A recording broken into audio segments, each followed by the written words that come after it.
Coming up right now, one city is embracing the live work space for teachers in the actual school, but will other cities follow?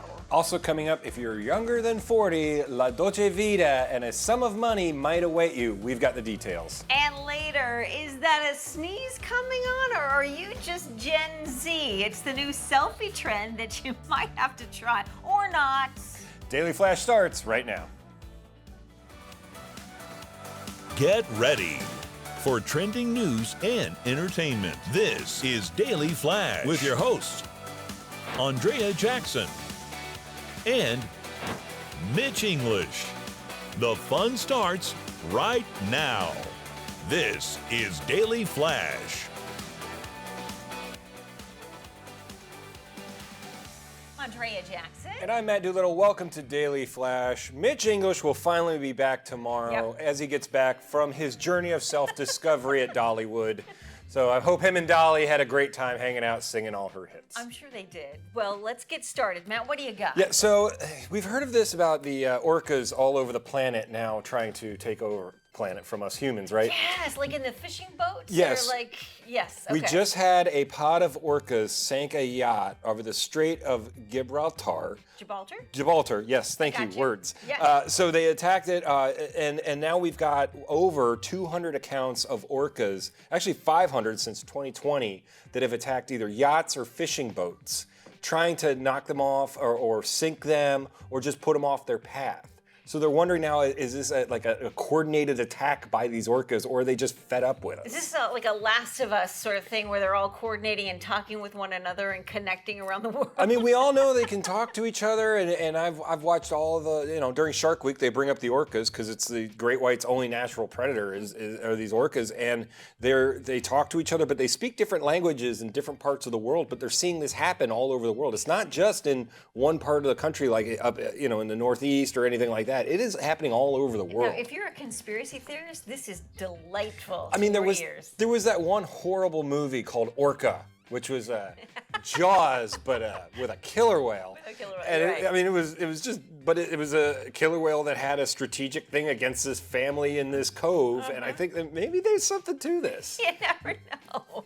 Maybe they're upset about all the wind farms they're building off of the shore of New Jersey that they shouldn't be doing. Because they can hear him in the ocean. Or I mean, look, at least SeaWorld's getting rid of their orca thing in a couple years. Once the last one's gone, they're gone. But so they got to be happy about that. Well, the shows are going to keep the whales. They'll keep the whales, but the shows are done. Yeah.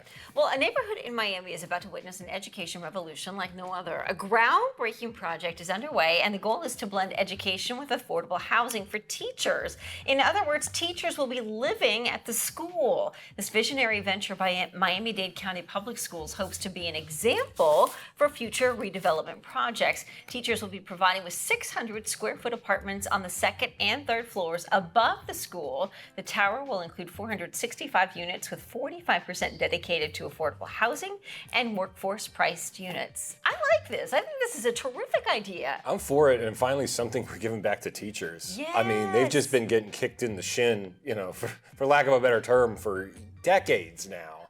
But I like the idea of it being sort of a live-work space, not just for teachers and students, but for families as well, because now you've got an entire unit that can maybe, help protect these kids and allow them to grow up in a somewhat safe, controlled environment. And the good thing with that is you can finally get some immediate feedback. The educators can understand what the parents need. The parents can see what the educators are going through. Maybe they sit down and they don't even know it. They're having a cup of coffee with their neighbor's teacher, and it all will work out, or they see how the kids are when they're not in the classroom. Maybe the teachers then can adjust it. I think it's more of an observation project. Well, because I think teachers, we put so much responsibility on teachers. They become not only a teacher, but a parent and a babysitter, right? 100%. And they're with those kids, 8 to 10 hours a day, sometimes more than parents are, especially just, in the waking hours, right? So now that you've got maybe some more accountability and maybe some more flexibility when it comes to this live workspace. Maybe it'll be something that expands throughout the country. We'll have to wait and see. And speaking of housing, check out this La Dolce Vita, and a sweet sum of money could await you. A new program is trying to use money to attract a younger crowd. Since 2021, a southern region of Italy has been trying to draw the under 40 crowd with something called active residence income. The program comes with certain conditions, though.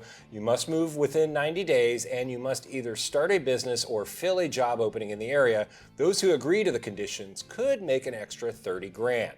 So they're trying to have all these kids come in, start a business, build up the area, and make it seem like somewhere you want to go rather than probably just, old rich people that come in, hang out for a little bit, drink their wine, and go home. Well, if they're going to give you a $30,000 moving bonus, which is basically what it is, the incentive to actually move there, you've got to live there and agree to work there. Whether you're going to start a business for yourself or work for somebody else, they're just trying to kind of repopulate an area that maybe is, kind of gone off the map or gone down a different path with an aging population. Build an economy out, bring people there. I mean, all they got to do is bring in a couple Instagram influencers, have them take some pictures, and then it'll be the biggest area for them all to hang out. Well, we see this happen everywhere. I mean, here in the United States, they do that in different areas. Like in the Dakotas, I remember they were doing that for a while, just to attract people to move to a smaller town in the Midwest, giving them the money and the incentive. Well, they do that to build up areas too. I know in Detroit they were doing that for a little bit, is giving big just move-in incentives to the area, and then finally Dan Gilbert put $1 billion into the infrastructure, and you see that place blowing up bigger than some of the other bigger metros. It's interesting to watch all of that happen, and obviously some progress from it. Well, believe it or not, it's been nearly a decade since the word selfie was listed as Oxford Dictionary's word of the year. Now there's a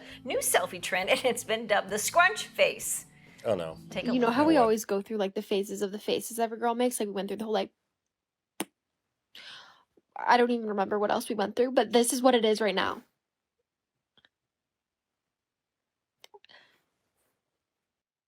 I can't really do it in the cute way that some of these girls are doing it, but Okay. Yeah, okay. I mean, it's just, is it this now? Is that a good look That's for usually anybody? the face I make when I want that picture redone in most of them. Now they're just like, oh no, that we meant to do that. Yeah. All right, well, a makeup artist who specializes in illusions is wowing fans with some incredible 3D looks. This former preschool teacher transformed her legs, face, and arms into everything from apples to porcelain.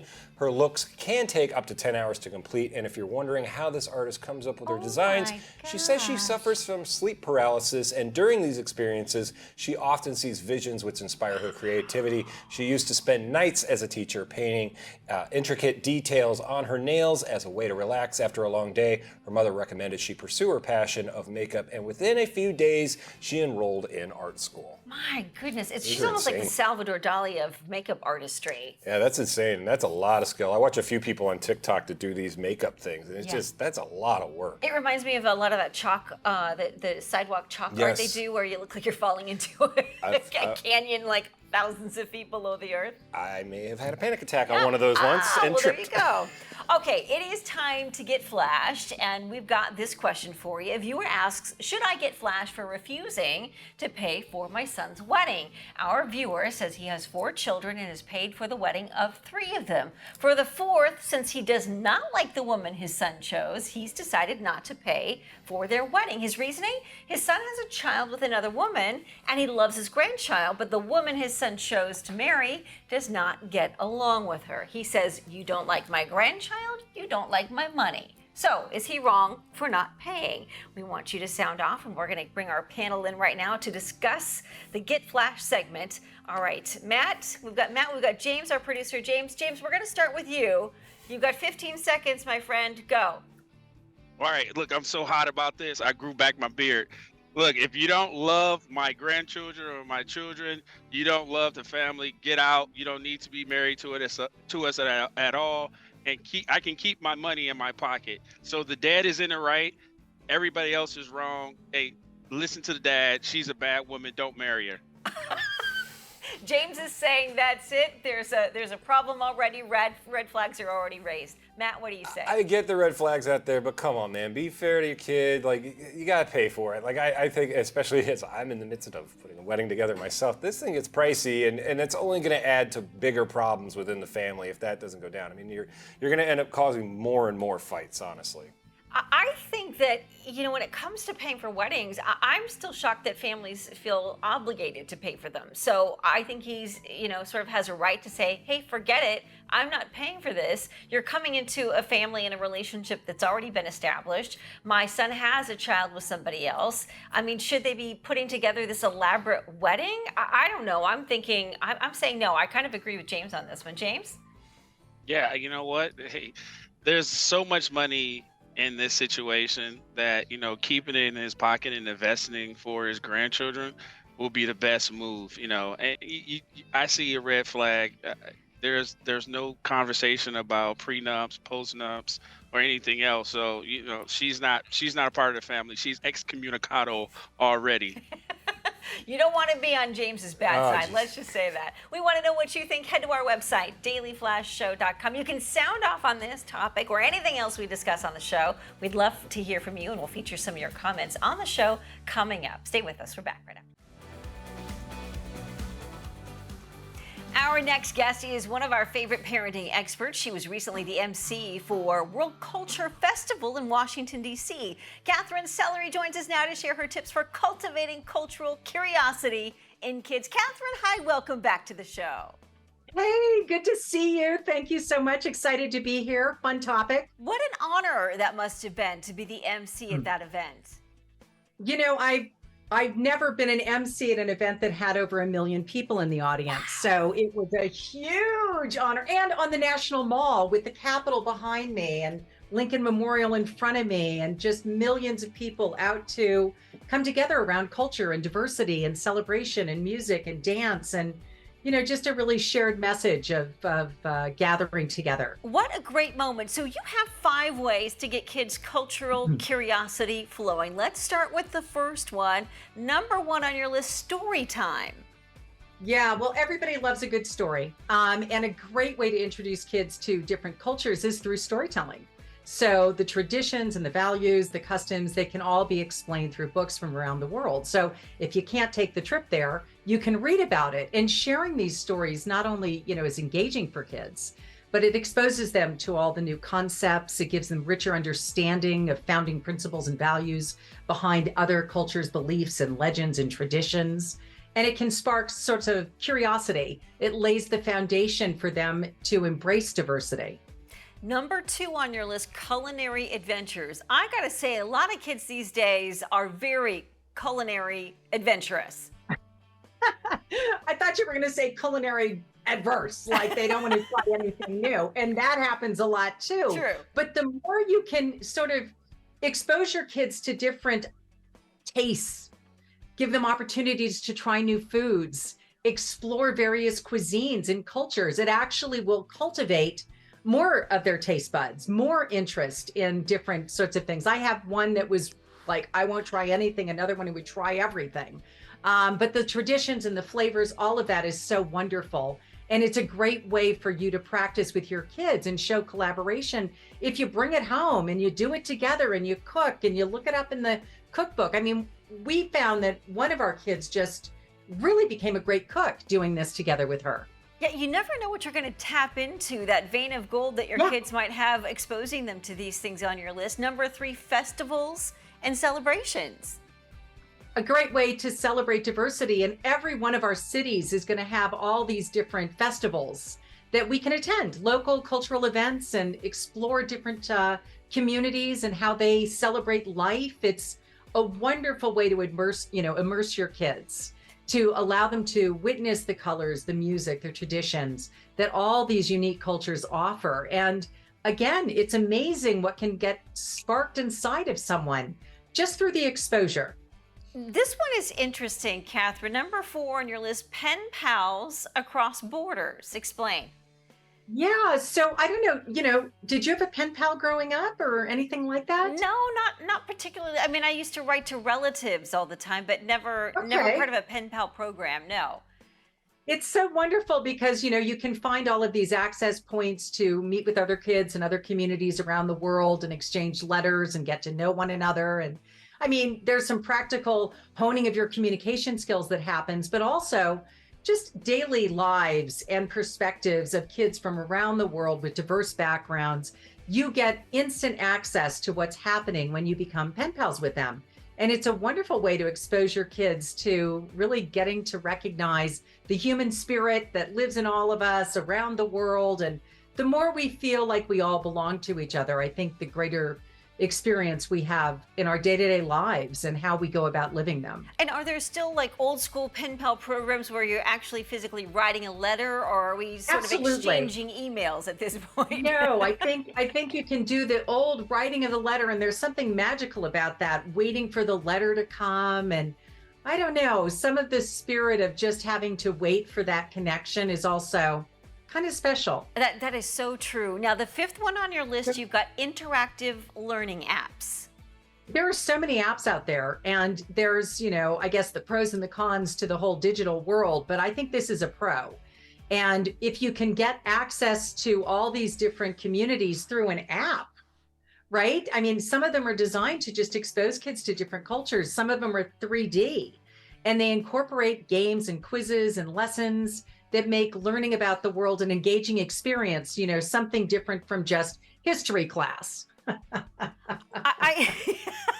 I love that you can tour a museum online. Now, nothing takes the place of actually seeing it in person, but if you can't make that trip to the Smithsonian in Washington, D.C., you can at least have access to some of their exhibits. Exactly. Isn't that beautiful? So not everybody can get on a plane or a train or whatever and go to all of these amazing museums that are showcasing sort of the best around the world. So the ones that you can actually access digitally, I mean, wow, what a blessing. It really is one of the wonderful things about the digital age. I think something that a lot of parents struggle with right now, Catherine, is getting their kids' attention away from the screens, right? Whatever size it is, the small screen, the iPad, the television screen, even the movies. If you've got a kid that is not particularly excited about these different options, how do you encourage them to get off the phone and away from the PlayStation and try something new? So I think it's a really good question, because that is one of our bigger problems in the overall scheme of things. And I actually deal with this on a day-to-day basis with the parents that I'm coaching. And so collaboration is the best solution to everything. If you want to get someone to change their behavior, we have to do it through connection. So first of all, establish really good connection. Secondly, be sure that you haven't somewhere along the lines generated retaliation, rebellion, and resistance, which are the three big ones that get in the way of us connecting with each other and having influence. So I would always say start with that. And then from there, you'll have a good conversation and ability to connect with your kids. Terrific. Catherine, so great to chat with you. For more information, please visit freeparentingbook.com. We're back right after this. Welcome back to Daily Flash. Here's Fabian Marcano with this week's The Beat. It's not often that one person can improve the economy all by herself, but that's just what Taylor Swift has done with her Eras Tour and her presence at the NFL games. The Eras Tour is said to have brought in $1 billion for Swift, a record for any tour, and may have boosted the US economy overall by $4.6 billion. In addition to the economic impact, Swift is spreading the wealth by paying out bonuses totaling $55 million to tour employees, including the truck drivers. With all that money flying around, you'd think there would be opportunities for smart entrepreneurs to make revenue from Swift Mania, and many have. In Minneapolis, a clever donut store owner created Swift-themed donuts and posted them on Instagram. People loved them so much that the store quickly sold out of them at $63 a dozen. And in Nashville, the iconic Country Music Hall of Fame and museum rushed to create Taylor Swift exhibit, putting it together in just months. Instead of the usual years, it worked. The museum had its best month ever with some 114,000 visitors. So whoever says Swift Mania is dead, it is not even close yet. Next on The Beat, we got Adele. She has had a number of special guests come through her Las Vegas residency show, but someone stopped by who literally stopped the singer in her tracks. In a fan shot video of the moment, Adele was crooning her hit 2015 single When We Were Young while wearing her Matricia Adams Halloween costume. When she spotted a very, very special VIP in the crowd. Adele was walking through the audience and she spots this familiar face and says, "Shut up," she said, breaking through the smooth flow of the ballad as she ran over to give the man a hug. She says, "Oh my God, Colin." This is my doctor that gave birth to my baby. I haven't seen you for years, she said while bursting into tears as the room broke out in Oz. Her band kept playing, but Adele gave up on continuing the song as chatted with the MD, eventually returning to her performance and asking the audience, "Will you sing it with me? The man delivered my baby." She said the OBGYN who delivered her son, Angelo, she's also took this moment on Saturday to pay tribute to the late Friends star Matthew Perry. I'm Fabian Marcano, and you just felt the beat. Be sure to check us out on Daily Flash Latino. Head to our website, dailyflashlatino.com, and check our local listings and times. Thank you, Fabian. Well, ladies and gents, in this week's Is It True, we dive into the mind of one of the greatest athletes to ever grace this wonderful planet to see if it's true about what he really thinks about his son's dating life. Michael Jordan, you know, that guy. Well, his son Marcus has since been dating his former teammate Scottie Pippen's ex-wife Larsa Pippen since mid-2022. Now, you can imagine immediately the question went to, well, what does MJ think? Recently, Marcus, who has also called himself Hair Jordan, because his dad's Michael Jordan, said that his father said, "You're a grown A man. You can make your own decisions." Also saying his dad doesn't give him any fatherly advice as it relates to his dating life. Now, is it true that Michael Jordan really doesn't care about his son dating his ex-teammate's ex-wife? And there's a huge age gap in there too. So it just throws in this really weird dynamic because Scottie has been very critical about Michael's attitude back in the Bulls era, that Michael wouldn't have won those championships without Scottie. So the wedding's going to be, do they get invited? And she has known him since he was a kid. Yeah, what's the age difference? Oh God, I forgot. It was off the top of my head. I know it's about 10 years. Okay, well that's not but bad. it's still a little bit of a swing in there. It is strange though that he was probably a child when she was going to the Bulls games. Yeah, he grew up around her, and Yeah. it's a weird dynamic. And now Scottie's kind of had these really weird cryptic things on his social media about it. And it's just that wedding. But do you think Michael really doesn't care? He's probably busy doing other things. Yeah, I mean, it's going to be interesting if they really do get married. But I know they're big social media influencers, so that's Well, part it'll of it. make for an interesting Thanksgiving dinner, that's for sure. Oh, that whole get together is going to be awesome, especially if Scottie's kids are there. Oh, it's going to Yeah. be great. Now, if you're wondering about all the things we've learned over the years and if it's true, well, a new book will help you as a reference. Questions like, did Hugo Boss design the Nazi uniforms? Did medieval people think the world was flat? Did Napoleon shoot the nose off the Sphinx? Oh. Well, it can all be answered here but the deal is, with the fake history of 101 things that never happened, everything in there is no. Okay. Joe Hedwig Tewusi mission is to be a one-woman debunking machine, so you can either correct your friends at the next party and be the highlight of the party, I'm sure. So she's putting out this book. It's got all these facts in it and all this stuff that you're like, oh yeah, I remember that being true. And they're like, no, this is actually, and it's got a breakdown of the references of why you thought it was true and then why it's not. So I'm going to pick up a copy of that and try to put that out there in the world, because there's a lot of stuff where you're like, oh no, that totally happened. I'm thinking this is the perfect stocking stuffer, Matt Stockings. Doolittle. This is a stocking stuffer. I'm just gonna sit at the table on Christmas Day and be like, "Well, do you think?" And be like, "The answer, no, absolutely," and just say no to everything. And be like, "You're just a bit," because you want some stuff, weird stuff, to be true. Maybe right? they need to bring that book to the Scottie Pippen, Scottie Pippen. Michael Jordan summit when it comes to Here the you go. ex-wife and his son. Here you go, Marcus. Read this to Scottie. See how that goes. Good stuff, Matt. All righty, guys. Well, more Flash right after this. Make sure you head to our website, dailyflashshow.com. See all the behind-the-scenes action. I like that book. I think it'd be I fun need to that get. as a Yeah. reference. Yeah, absolutely. This is Daily Flash with your hosts, Andrea Jackson and Mitch English. Trending news and entertainment. This is Daily Flash. Hi, everyone. I'm Andrea Jackson. And I'm Matt Doolittle. This is Daily Flash, your source for trending news and entertainment. Mitch English will be back tomorrow, hopefully. He had to go see a man about a giraffe, so he'll be right back. We hope he comes back after that. All right, it's the holiday shopping season, Tis right? the season. It is the season, isn't it? There is a new perfume hitting the market, and it is an espresso martini scent. A vodka company has teamed up with Kahlua, and they've created this new scent. The fragrance will cost you $105 to smell like an espresso martini. So you smell like a Starbucks and a bar came together? Well, I mean, you're going to smell like dark chocolate, sugarcane rum, coffee, the velvety foam, and a night musk. That's according to the press release. Okay. I mean, I'd have to smell it first to make a determination, but I don't hate that mix of things. Could you imagine them being pulled over by an officer? Oh, geez.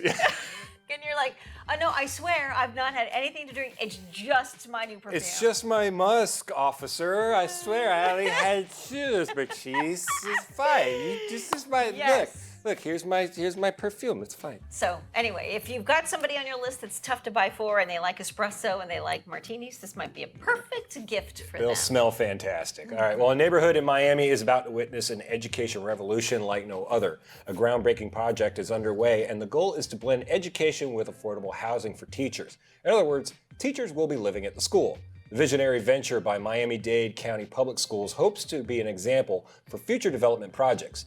Teachers will be provided with 600 square foot apartments on the second and third floors above the school. The tower will include 465 units with 45% dedicated to affordable housing and workforce priced units. I think this is a great idea, and it can only turn into a hopefully a melting pot of minds and hopefully pushing our education better, because we need it to be better. Well, I like the idea of having everything together in one spot. It's sort of like this live, work, learn space. You know, we've had this live, work, play mentality where they build these giant apartment buildings and then they've got stores down below and maybe a gym attached somewhere, so you've got all of that. But this is kind of taking it a new direction. And I think when it comes to parents, they spend so much time not only teaching but babysitting your kids. If you're all living in the same complex, there's at least a little bit more help involved, I think, in keeping these kids focused. But what if you really don't like your teacher and they happen to be your neighbor and you're like, I don't want to see Miss Bogues anymore. Sorry, Miss Bogues, if you're still out there. Like, I really don't want to see her anymore. Okay,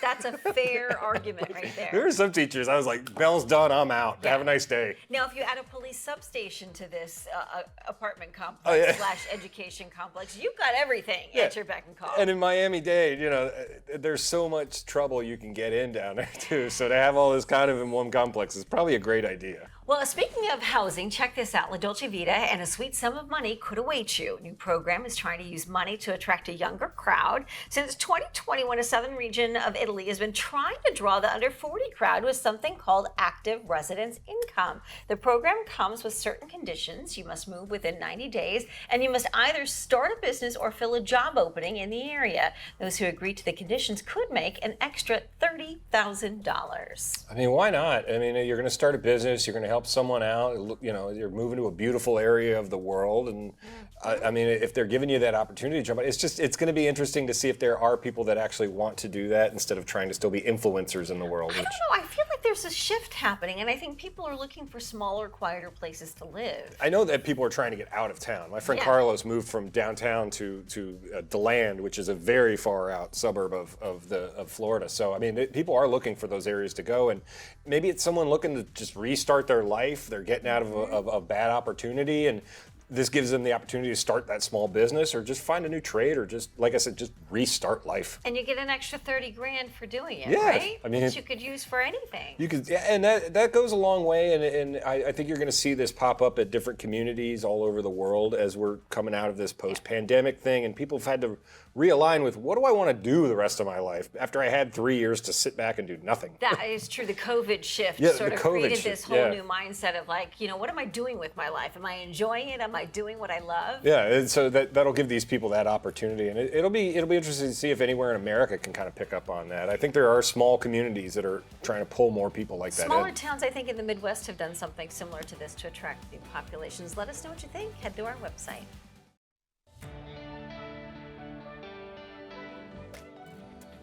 Welcome back to Daily Flash. More than 6 million Americans aged 65 and older are estimated to have Alzheimer's.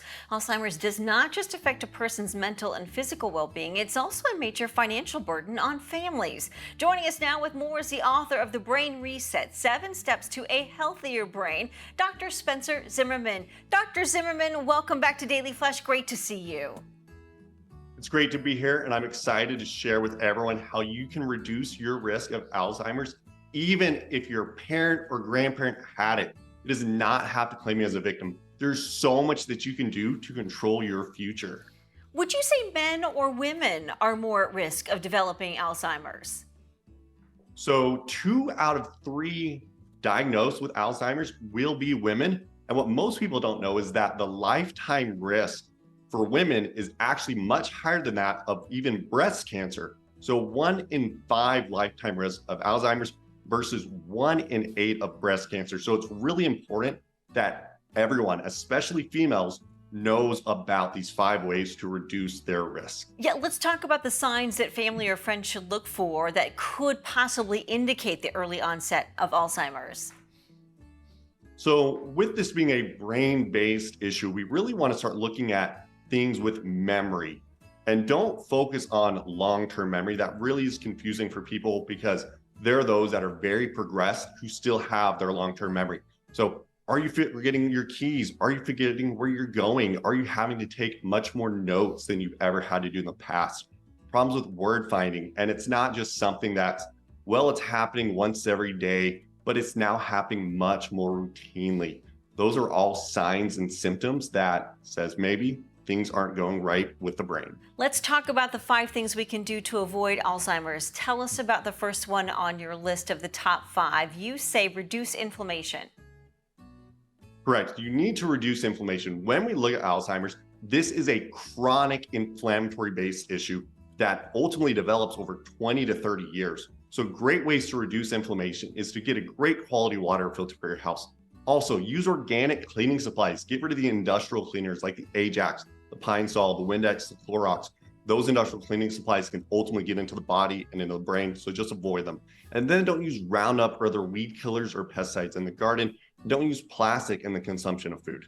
Don't drink out of plastic water bottles, eat off of plastic plates, or use plastic forks. Plastic can get into the body and in the brain, and that's not a good thing. And it's amazing how much we use of it. You also say improve nutrition and improve or increase your sleep. Correct. So the second thing you want to do is improve your nutrition. I'm talking about a balanced diet with lots of healthy foods, right? So your vegetables, your fiber, your protein, and your good fats. And by all means, stop using processed foods and artificial sweeteners. Don't use them, okay? These create a lot of inflammation, and don't consume anything with high fructose corn syrup in it.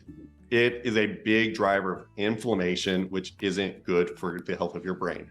You also say exercise and resolving emotional trauma. Those round out your list of top 5. Correct.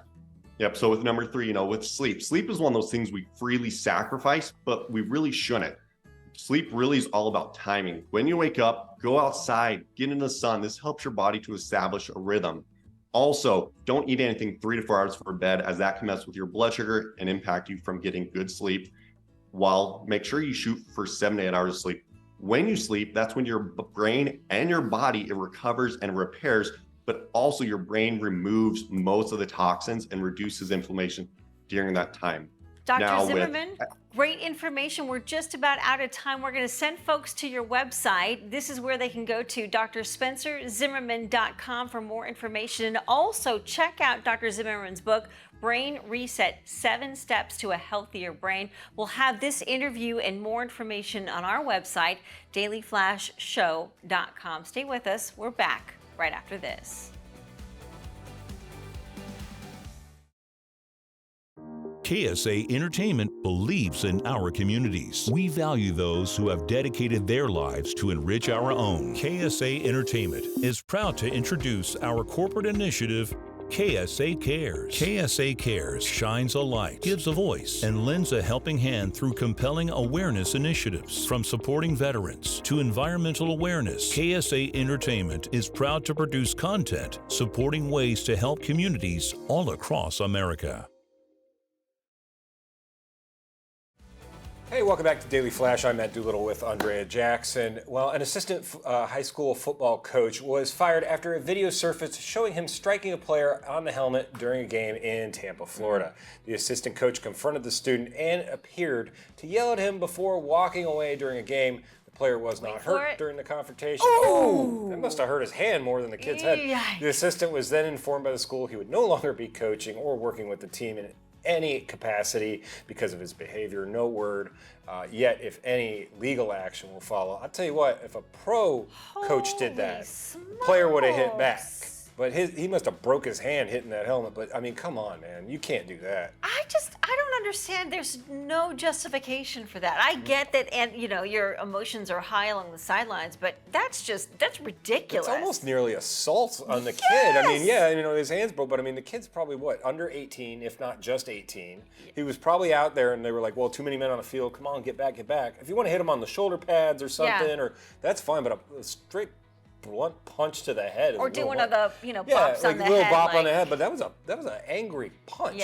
Yeah, that guy has some serious. Yeah, he needs to go home. issues. Like, you don't need to be around kids, dude. You need to go punch a bag or something. Yikes. Well, scientists claim you should match your clothes to your eyes if you want to look your best. Researchers polled nearly 200 people to determine the shades that looked best on individuals with differing skin tones, hair colors, and eye colors. After altering images of the model's coloring, it was apparent that eye color is the strongest factor in choosing the perfect outfit. Of all the color options reviewed, the end result, experts say light or blue-eyed people should fill their closets with cool blue hues, while those with dark brown eyes should buy more pieces with warm orange red hues. I look horrible in orange, and red. I don't have any of that in my closet. Orange is a tough color to pull off. It is, and if they're saying that for me, all my I mean, look at these brown eyes. Look at them. So, what's your favorite color, Matt? Well, I mean, it's black, but I mean, if I actually have to put a color on, it's blue, like a dark blue. That's what I Okay. usually go with. What about you? Blue, I think, is a good. Blue and green; those Yeah. are my favorite colors. But I remember, there was a trend for a while where you'd find out what your season was. Now, for guys, this isn't a thing, but for girls, it is. Like, are you a spring? Are you a summer? Are you winter? Or are you fall? I was spring, so I would look good in pastel colors. Those Okay. were the colors I was supposed to So wear. like lily kind of colors Yeah, and all yeah, that? pastels. Guys will Find never your- find their seasons. find if you your left that- season. Find my season. Find your seasonal color. Ooh. Well, a semi-truck crashed into the back of a trailer packed with $100,000 Oh, this worth is of fireworks crazy. parked on the side of a highway in Canada. The collision caused a spark, which then at ignited that. fire. Oh, that's awesome! Creating a on. dazzling display along the side of the road. Incredibly, both drivers were able to walk away from the crash with some scrapes and bruises. A few drivers were passing by and were able to capture some spectacular footage as the fireworks lit up the sky. The silhouette of the massive semi-truck could be seen while fireworks continued to go off for about an hour. I mean, look, you pay good money at the parks to go see that at the end of the night, so you got that for free driving down the highway. Yeah, what is that, about a $150 Disney Oh theme yeah, park that's ticket right there? That's a $250 dinner at the California Grill. I'll tell you what. From training courses, gear to an array of bikes, the Motorcycle Industry Council and Motorcycle Safety Foundation give the 411 on the endless possibilities of power sports. Here with more info is Andrea Yu of the Motorcycle Safety Foundation and Cinnamon Kearns of the Motorcycle Industry Council. I'm with ridewithus.com, and for those riders in your life, there are some cool new helmet technologies you can get, like the Built Techno 3 Bluetooth helmet. It comes with microphone and speakers, so you can stay connected to your rider even if you're at home. There's also the Foresight helmet. This has a heads-up display, so it gives you real-time street and navigation alerts. It also has Bluetooth, and it has a built-in camera. Now, for riders who already have a helmet that they love, you can get the Break Free. This mounts to your helmet, no wires, no apps, and it actually will start flashing when you slow down so that you are very noticeable to others out there. If you want to wrap your loved ones in bubble wrap, you love the Alpine Stars airbag jacket because it uses an algorithm to detect when a crash may happen, and it will deploy before it happens. It will actually reduce the impact force by 95% compared to standard motorcycle jacket protectors. Now, if it's really chilly out there, I'd say get some heated gear like the hot-wired heated jacket liner. There's also heated gloves, socks, and pants. Now, for those who want to get into riding, we actually have an array of different bikes behind me. There's this cute little Yamaha TTR 50 for kids. It's automatic and speed restricted. There's the BMW CE04 electric scooter. That's great for commuting. And then one of the trends that's really happening, people are really getting more and more into adventure bike riding. So you've got the Tiger 900. This is a great adventure bike for on and off-road use. We also have the Honda Monkey, which is an adorable commuter. And we have over there a three-wheeled option, the Can-Am Ryker. So if you go to ridewithus.com, this is a great place to start your motorcycling journey. There's more information about where you can learn to ride, get more gear, get some cool gift ideas, and just fun ideas for road trips. Wheelchairs, walkers, and canes are essential for those with mobility impairments, yet innovation in this space has actually seen little change despite technological leaps in other sectors.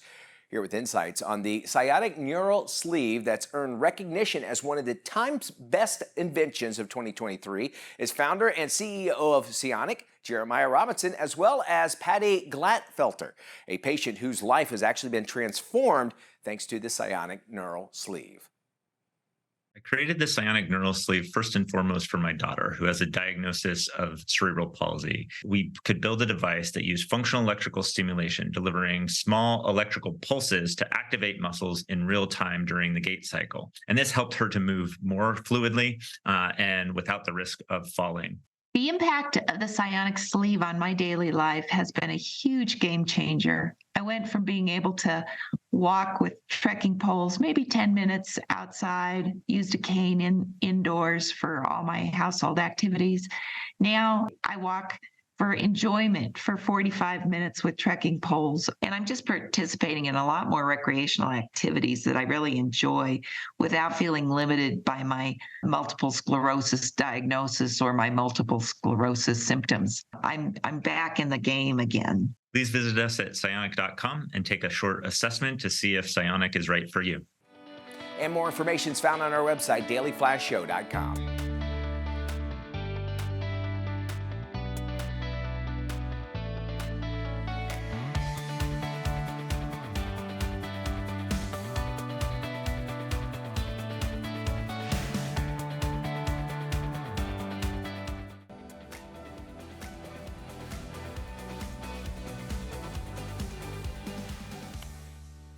I'm Matt Doolittle and with Andrea Jackson. Welcome back to Daily Flash, and it is time to get social. Let's do it. Let's check in with our social media maven, Mena. She joins us from the back room. Hey, Mena, what's happening?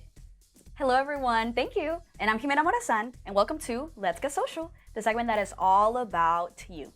I have collected comments about trending topics from all over social media, and this week, we're talking about Taylor Swift. Woohoo! So sit back, relax, and let's see what you all have to say. Okay, so you guys remember that a little bit ago we discussed how she recently became a billionaire. Congrats, girl! And how she is saving movie theaters and taking over the film industry with her Eras Tour film. Here's some of the comments that I found. No Sheep Herder 8170 says, I have zero interest in her music, but 100% respect her taking on big industries to benefit other listeners and artists, sorry. Of course, it also helps her make more money, but that's besides the point. Next up, Not Even 3 Years says, this matters the most to me as a fan. Her cutting out and undermining useless middlemen, especially ones that lord their power, fills me with glee. You're wrong.